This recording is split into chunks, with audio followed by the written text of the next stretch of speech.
Bismillahirrahmanirrahim. Assalamualaikum warahmatullahi wabarakatuh. Waalaikumsalam warahmatullahi wabarakatuh. Innal hamdalillah nahmaduhu wa nasta'inuhu wa nastaghfiruh wa na'udzu billahi min shururi anfusina wa sayyiati a'malina. May yahdihillahu fala mudilla lahu wa may yudlil fala hadiya lahu. Asyhadu an la ilaha illallah wahdahu la syarika lahu wa asyhadu anna Muhammadan 'abduhu wa rasuluhu la nabiyya ba'dahu. Qala ta'ala يا أيها الذين آمنوا اتقوا الله حق تقاته ولا تموتن إلا وأنتم مسلمون. وقال تعالى يا أيها الناس اتقوا ربكم الذي خلقكم من نفس واحدة خلق منها زوجها وبث منهما رجالا كثيرا ونساء واتقوا الله الذي تساءلون به والأرحام إن الله كان عليكم رقيبا. وقال تعالى يا أيها الذين آمنوا اتقوا الله وقولوا قولا سديدا يصلح لكم أعمالكم ويغفر لكم ذنوبكم ومن يطع الله ورسوله فقد فاز فوزا عظيما. أما بعد فإن خير الحديث كتاب الله وخير الهدي هدي محمد صلى الله عليه وسلم وشر الأمور محدثاتها وكل محدثة بدعة وكل بدعة ضلالة wa kullu dhalalatin finnar. Alhamdulillah rabbil alamin. Segala puji bagi Allah Subhanahu wa taala, Rabb semesta alam, yang telah memberikan kepada kita semuanya berbagai macam kenikmatan. Di antara nikmat yang paling besar yang telah Allah Subhanahu wa taala berikan kepada kita semuanya adalah nikmat iman dan Islam. Sehingga pada hari ini, alhamdulillah, kita bisa berkumpul bersama-sama dalam rangka talibul ilm, yaitu menuntut ilmu syar'i. Salawat beserta salam semoga senantiasa tercurahkan kepada junjungan kita, Nabi kita, sebagai para nabi, yaitu Nabi Muhammad sallallahu alaihi wasallam, juga kepada keluarganya, juga kepada para sahabatnya, serta yang mengikutinya sampai akhir zaman. Alhamdulillah,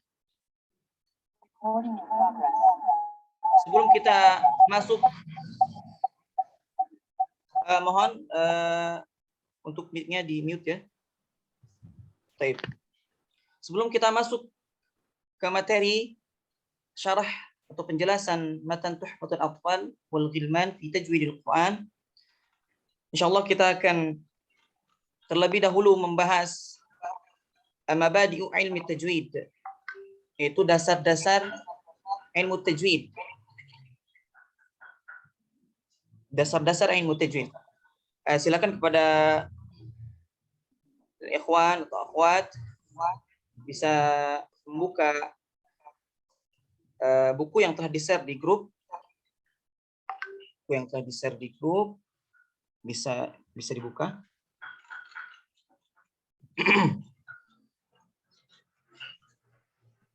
Baik.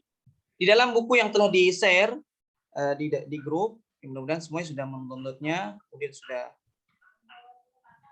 sudah membukanya, juga mungkin sudah membacanya juga. Di dalam buku tersebut disusun, itu ada kata pengantar. Ya, pertama ada kata pengantar, kemudian juga ada ijazah tuhfah juga yang telah diambil, salah satu ijazah tuhfah yang diambil oleh Anda sendiri, itu oleh penerjemah yang bersambung kepada penulis matan Tuhfatul Atfal.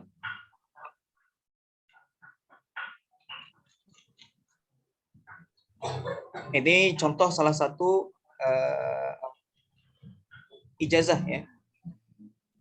Salah satu ijazah bisa dilihat di halaman 13. Lihat di halaman 13. Baik, kemudian kita mulai pembahasan Mabadi' ilmu tajwid. Mabadi'u ilmi tajwid, dasar-dasar ilmu tajwid. Sebagai seorang muslim, hendaknya kita mempelajari dan memahami 10 dasar ilmu tajwid. Nah, ini sebagaimana yang dikatakan oleh Abu Irfan Muhammad bin Ali As-Sabban yang wafat pada tahun 1206 Hijriah. Beliau berkata, "Inna mabadi'a kulli fannin 'asharah. Al-hadd wal mawdu'u thumma ats-thamarah. Wa fadluhu wa nisbatun wal wadi'u. Wal ismu listimdadu hukm syari'. Masailu wal ba'du bil ba'd iktafa. Wa man daral jami'a hadha syarafa." Sesungguhnya dasar-dasar setiap ilmu ada 10. Yang pertama itu adalah definisi. Kemudian yang kedua, pokok pembahasan. Pokok bahasannya dalam ilmu tajwid itu apa? Kemudian yang ketiga adalah buah yang dicapai dari mempelajari ilmu tajwid. Kemudian yang keempat, keutamaan ilmu tajwid. Kemudian yang kelima adalah penisbatan. Wa nisbah. Ya, penisbatannya. Kemudian yang keenam, peletakan dasar ilmu tajwid. Kemudian yang ketujuh adalah namanya. Nama lain dari ilmu tajwid tersebut. Kemudian yang kedelapan adalah pensyariatannya. Kemudian yang sembilan, hukum mengamalkan. Dan yang ke-10, permasalahannya. Wa man daral jami'a hadas syarafa. Sebagian dengan yang lain cukup. Ya. Dan siapa yang mengetahui semuanya akan mendapatkan kemuliaan. Berikut rincian penjelasannya adalah, yang pertama ini adalah dari mabadi ilmu tajwid.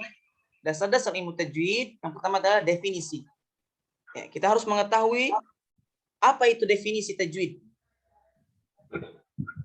Tajwid lughatan, tajwid secara bahasa, ini berasal dari kata jawwada yujawwidu tajwidan. Yang mempunyai arti atau yang sama artinya dengan at-tahsin. Ya, dari kata-kata hassana yuhassinu tahsinan. Yaitu yang berarti memperbaiki atau memperbagus atau memperindah bacaan. Sedangkan secara istilah, at-tajwid adalah ikhraju kulli harfin min makhrajihi wa i'ta'uhu haqqahu wa mustahaqqahu min as-sifat. Atau di dalam istilah yang lain juga dikatakan ikhraju kulli harfin min makhrajihi ma'a i'ta'ihi haqqahu wa mustahaqqahu. Itu mengucapkan setiap huruf dari makhraj atau tempat keluarnya serta memberikan hak dan mustahak dari sifat-sifatnya. Ya. Yang dimaksud dari hak dan mustahak huruf tersebut, ya,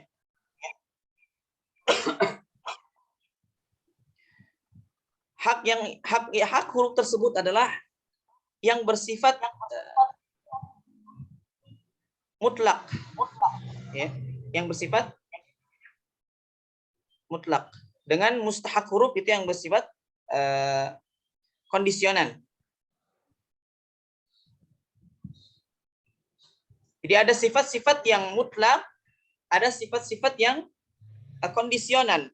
Sifat yang mutlak, yang tetap pada huruf tersebut adalah seperti sifat hamas, jahor, ya, syiddah, rakhawah, dan lain sebagainya. Ini yang disebut dengan sifat aslinya pada huruf tersebut. Yes. Sedangkan sifat yang bersifat kondisional adalah sifat-sifat yang memang berada atau melekat pada huruf tersebut ini dalam kondisi tertentu saja, seperti sifat seperti hukum idhar atau seperti hukum idgham atau mad wajib muttasil dan lain sebagainya di dalam hukum tajwid. Kemudian yang kedua adalah pokok bahasan ilmu tajwid. Ya. Ilmu tajwid yang dibahas di dalam ilmu tajwid adalah yang terkait dengan lafaz-lafaz Al-Quran. Disebut juga kalamullah subhanahu wa ta'ala. Itu firman Allah subhanahu wa ta'ala. Kemudian yang ketiga, manfaat mempelajari ilmu tajwid. Adapun manfaat mempelajari ilmu tajwid adalah menjaga lisan dari lahan. Ya, menjaga lisan dari kesalahan. Ya. Adapun lahan itu sendiri dibagi menjadi dua macam. Yang pertama adalah lahnul jadi wa lahnul khafi. Yang pertama adalah lahnul jadi, yaitu kesalahan yang dapat merubah arti atau makna, dan ini diharamkan, ya, dilarang, karena akan merusak makna dari ayat-ayat Al-Quran tersebut. Kemudian yang kedua adalah lahan khafi, yaitu kesalahan yang tersembunyi, ya. Dan ini hukumnya adalah makruh inda ba'dil ulama, dari sebagian pendapat para ulama. Adapun lahnul jadi, yaitu adalah ketika kita membaca Alhamdulillahi Rabbil Alamin. Al-Alamin kita membacanya sebagai ain di situ dirubah menjadi hamzah. Al-Alamin akan merubah makna, dan ini akan merusak makna. Dan ini dilarang. Adapun lahnul khafi adalah kesalahan yang ketika seharusnya misalnya mad wajib muttasil seharusnya dibaca 4 harakat, kita membacanya 2 harakat. Ini adalah lahnul khafi, ya. Atau kurang ketika membaca sifat huruf, ya, tidak memberikan sifat sebagaimana mestinya, yang juga termasuk lahan khafi. Kemudian yang keempat, keutamaan ilmu tajwid. Ilmu tajwid adalah ilmu yang paling mulia. Kenapa disebut paling mulia? Karena ilmu tajwid adalah ilmu yang berhubungan dengan kalam Allah Subhanahu wa taala. Ya. Ketika seorang hendak atau ingin, ya, membaca Al-Quran dengan baik dan benar, juga ingin memahami kalam Allah Subhanahu wa taala, ingin memahami firman Allah Subhanahu wa taala, maka kita harus belajar terlebih dahulu ilmunya. Ingin membaca Al-Quran dengan baik dan benar, ingin membaca Al-Quran sesuai dengan kaidah tajwid, sesuai dengan apa yang Rasulullah Shallallahu alaihi wasallam sampaikan, maka kita dituntut untuk mempelajari ilmu tajwid. Ya, tidak cukup sampai di situ saja. Ketika seseorang ingin bisa memahami isi Al-Quran, maka tidak hanya sekedar mempelajari ilmunya saja, ilmu tajwidnya saja, agar misalnya membaca Al-Quran dengan baik dan benar sesuai dengan kaidah tajwid, maka juga dituntut untuk memahami isi di dalam Al-Quran. Ya, juga dituntut juga untuk mengamalkan kandungan-kandungan atau hukum-hukum, ya, yang berada di dalam Al-Quranul Karim. Kemudian yang kelima, penisbatan ilmu tajwid. Ya, ilmu tajwid ini merupakan ilmu syar'i yang berhubungan dengan kalam Allah Subhanahu wa taala, yaitu Al-Quran. Dan ilmu tajwid ini memiliki karakteristik, ya, karakteristik tersendiri yang berbeda dengan ilmu yang lainnya. Dan ilmu ia adalah ilmu untuk mempelajari tata cara membaca Al-Quran dengan baik dan benar. Itu adalah penisbatan ilmu tajwid. Adapun yang keenam itu peletakan dasar ilmu tajwid. Peletakan dasar ilmu tajwid adalah ini terbagi menjadi dua, yaitu yang pertama adalah secara amaliyah atau praktek. Ini adalah dipraktikkan oleh Rasulullah Shallallahu alaihi wasallam, karena Al-Quran diturunkan kepada beliau, ya, dari Allah Subhanahu wa taala dengan tajwid. Tentunya melalui perantara malaikat Jibril alaihi salam. Kemudian malaikat Jibril alaihi salam menyampaikan wahyu itu Al-Quran kepada Rasulullah Shallallahu alaihi wasallam, ya. Itu adapun wahyu yang pertama diturunkan kepada Nabi Muhammad Shallallahu alaihi wasallam itu ketika Nabi Muhammad Shallallahu alaihi wasallam berusia 40 tahun. Ya, itu wahyu pertama diturunkan itu di Gua Hira, ya. Itu surah Al-Alaq ayat 1 sampai 5. Juga ada, ya, ini menunjukkan tanda bahwasannya Nabi Muhammad SAW diutus sebagai seorang nabi. Adapun setelah itu wahyu terhenti, ya, kemudian Allah Subhanahu wa taala menurunkan wahyu yang pertama juga itu surah Al-Mudaththir. Dan ini menunjukkan bahwa Nabi Muhammad SAW diutus sebagai seorang rasul. Ya. Jadi dua-duanya surah Al-Mudaththir dengan surah Al-Alaq ini dua-duanya wahyu yang pertama diturunkan kepada Nabi Muhammad SAW. Kemudian para ulama membagi yang pertama surah Al-Alaq ini diutus sebagai seorang nabi, kemudian wahyu surah Al-Mudaththir ini diutus sebagai seorang rasul.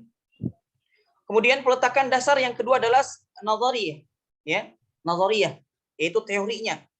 Adapun teori dan teorinya, ya, secara ilmunya ini diterapkan oleh para imam qiraat, Ya. Adapun para ulama ini juga berbeda pendapat tentang siapa yang pertama kali meletakkan dasar-dasarnya. Maksudnya dasar-dasar ilmu tajwid ini siapa yang pertama kali meletakkannya? Ya. Di antara mereka ada yang mengatakan Abul Aswad Ad-Du'ali. Ada juga yang berkata Abu Ubaid Al-Qasimi bin Salam. Juga ada yang berpendapat Al-Khalil bin Ahmad. Dan juga ada yang berpendapat, ini adalah pendapat yang paling kuat, adalah Abu Muzahim bin Musa bin Ubaidillah Al-Khaqani. Ya, bin Ubaidillah Al-Khaqani. Ini adalah peletakan dasar ilmu tajwid. Ya. Juga Abu Muzahim bin Musa bin Ubaidillah Al-Khaqani, ini pemilik Manzumah Al-Khaqaniyah. Ya. Kemudian yang ketujuh adalah penamaannya. Ilmu tajwid atau ilmu tentang tata cara baca Al-Quran ini dikenal dengan juga diistilah dengan nama ilmu tajwid. Ilmu tajwid itu sendiri. Atau juga dikenal dengan fanut tartil. Atau juga dikenal dengan hakut tilawah. Ya. Atau di masa kita atau di sini di Indonesia ini dikenal dengan at-tahsin. Ya.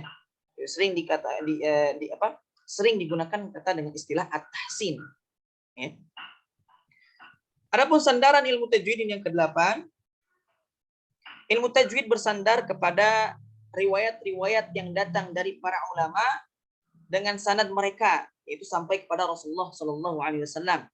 Jadi bacaan Al-Quran ini mesti dan harus diambil dari lafaz-lafaznya sekaligus secara membacanya, yaitu secara turun-temurun dari generasi ke generasi, ya. Dari generasi ke generasi sebelumnya, generasi setelahnya, ya.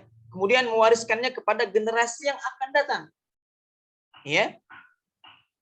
Ataupun tata cara qiraahnya Rasulullah SAW dan para sahabatnya, ya. Itu mengikuti tata caranya bacaannya Rasulullah SAW, para sahabat, tabi'in, tabi'ut tabi'in, serta para imam qiraat sehingga sampai kepada kita secara mutawatir melalui para syekh qiraah. Ya, demikianlah Al-Quran diwariskan yaitu dari generasi ke generasi. Oleh karena itu, para ulama mengatakan bahwa inti dari pembelajaran tajwid dan qiraat adalah talaqi, yaitu bertemu, ya, dan musyafahah, dari lisan ke lisan, dari lisan ke lisan. Ya. Adapun di zaman kita sekarang, alhamdulillah, walaupun kita tidak bisa datang ke tempat yang jauh di sana, misalnya kita ingin bertalaqi kepada para masyayikh, ya, yang ada di Timur Tengah atau yang ada di Mesir, ya, atau yang ada di belahan dunia lainnya, itu jika kita misalnya terkendala biaya, tidak bisa pergi ke sana. Akan tetapi, masya Allah, ya, pada zaman kita sekarang ini sudah difasilitasi oleh belajar jarak jauh, ya, yang kita tidak harus datang ke sana. Bila ini suatu kenikmatan yang sangat besar sekali, ya, yang Allah Subhanahu Wa Taala berikan kepada kita semuanya. Kemudian Syekh Utsman mengatakan dalam kitabnya Haqqut Tilawah, fa'ala qari'il Qur'an an ya'khudha qira'atahu ala tariq at-talaqqi wal isnad 'an asy-syuyukh al-akhidin 'an syuyukhihim kay yasila